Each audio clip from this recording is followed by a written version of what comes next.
Hey, what's up, everyone? It's been a while. Jonathan Mathis here, the sports judge. It's been a while, but I'm back.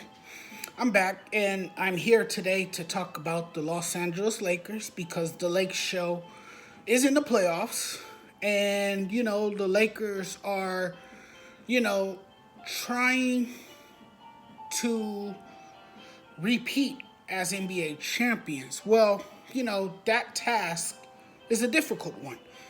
It won't be easy for the Los Angeles Lakers this year, as we saw today in Game 1 against the Phoenix Suns in Phoenix in a hostile environment. Fans are back in the arenas now. LeBron James looks like he is losing his fight against Father Time.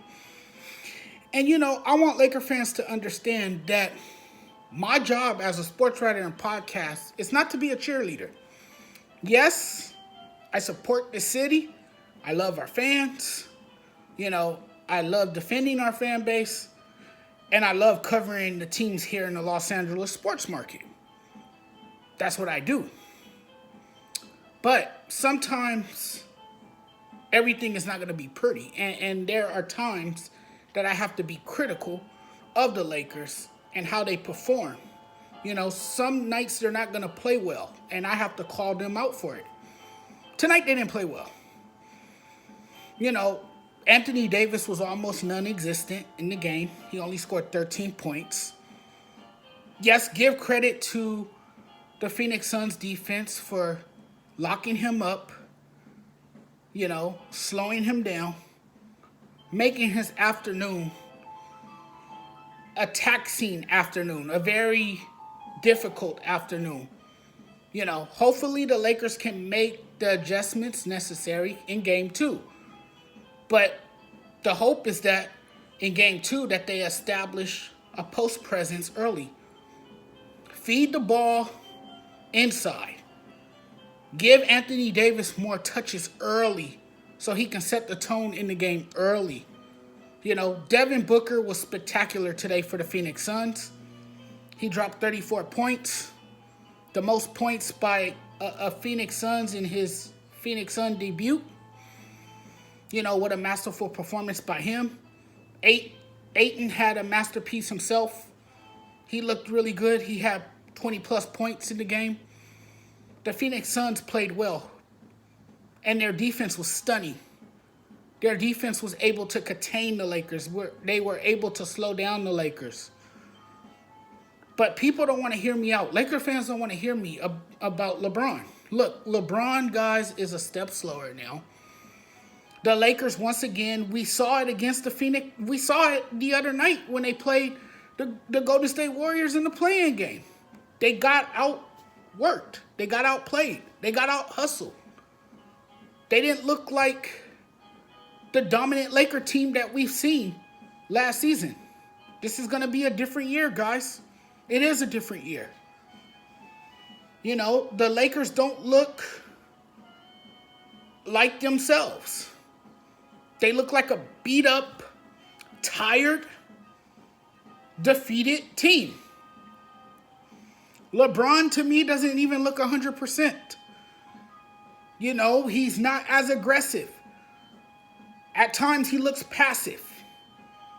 He needs to be more aggressive on both ends of the floor, as well as Anthony Davis. They both need to be more aggressive.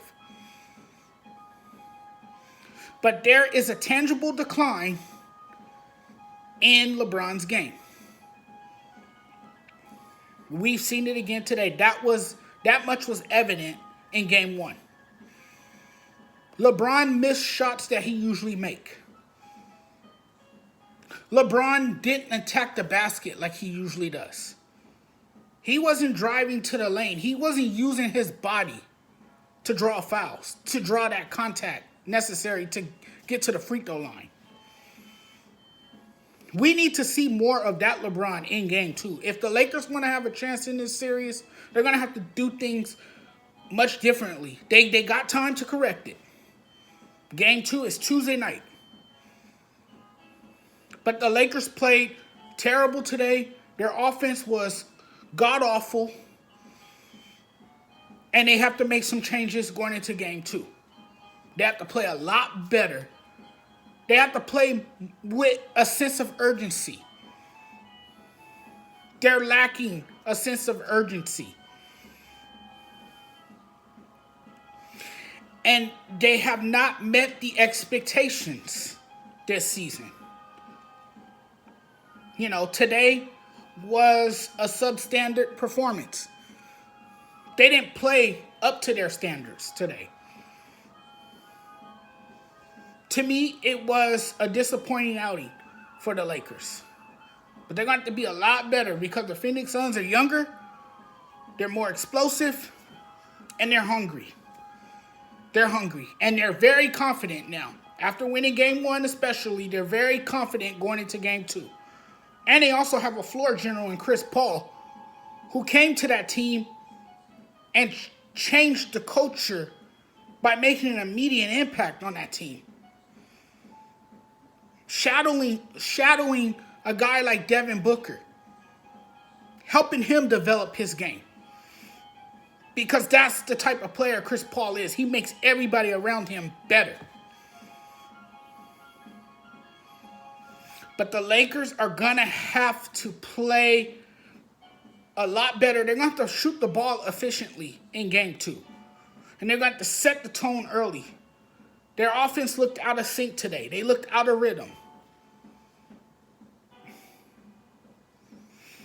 If the Lakers are going to beat the Phoenix Suns, they have to be aggressive on both ends of the floor. They have to be more consistent as a team. Everyone on the team has to knock down their shots. And we didn't see that today. The only thing that was really entertaining about this game was the scuffle late in the second half. The scuffle that got Cameron Payne thrown out of the game.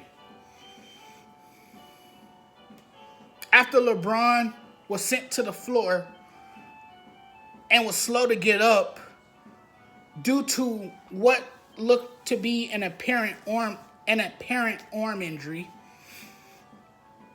LeBron would be okay and would stay in the game. But LeBron, to me, is not 100% healthy. I think the ankle is still bothering him. You know, I know he missed 6 games late in the season to rest up.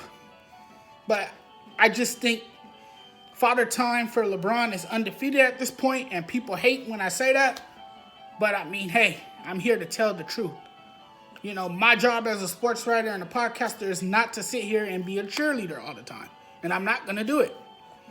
I'm sorry if I hurt Laker fans' feelings, but sometimes the truth hurts.